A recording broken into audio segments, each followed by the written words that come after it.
Years ago, my wife and I rebuilt the 1965 Thunderbird. Had lots of fun doing it. And over the past couple of months, we've been talking about getting another project like that. We've looked on eBay and all over the local place, and we found this ad on the local Craigslist and contacted the gentleman. We really liked his story. We got the VIN number from him and looked it up. It had the 289, but with a 4-barrel, which is a little unique. And the color is this burnt amber paint, which looks really nice.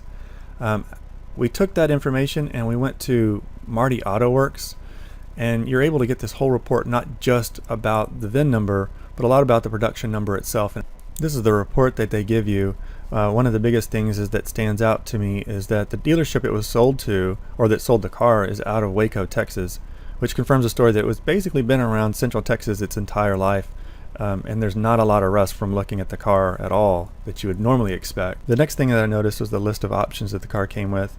I like to see things that are just different. The black vinyl roof, it's definitely different. It also had the power disc brake option, power steering, and the factory air conditioning options. The other thing is this deluxe exterior and deluxe interior option.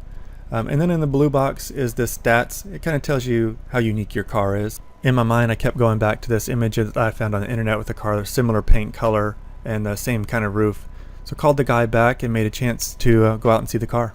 The car was located about an hour and a half away from our house. So my wife and I loaded up the kids and went on a little adventure. And when we got there, this is what we saw. It's his farm. It's rough. It's exactly what we were expecting. Didn't really have any surprises. Nowhere in the description did it say it was in good shape. And part of the negotiating for buying the car was paying him to deliver the car back to our house. It was kind of late by the time we got home. Next morning we got out and had a chance to walk around it and get some good pictures. It was really this tail end piece that I knew I wanted to start from the back and work forward, but this bumper and that tail end, I really wanted to get a chance to start there. But the first thing I really needed to do was get it cleaned out and then get the engine and transmission out of it. I had quite a bit of help getting all that out. And then after we got the engine out and transmission out, put that on a stand, and we got the car back into the garage where we get a good chance to start working.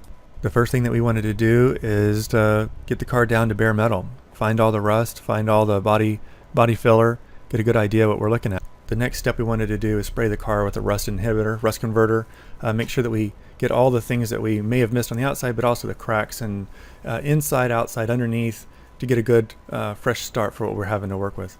But in the first couple of days, to be able to go from this to this is a good start for us. The next part is this tail section. This is an older picture before we started grinding on it, but this older section definitely has some work. So this is what we're going to pick up on the next video. See ya.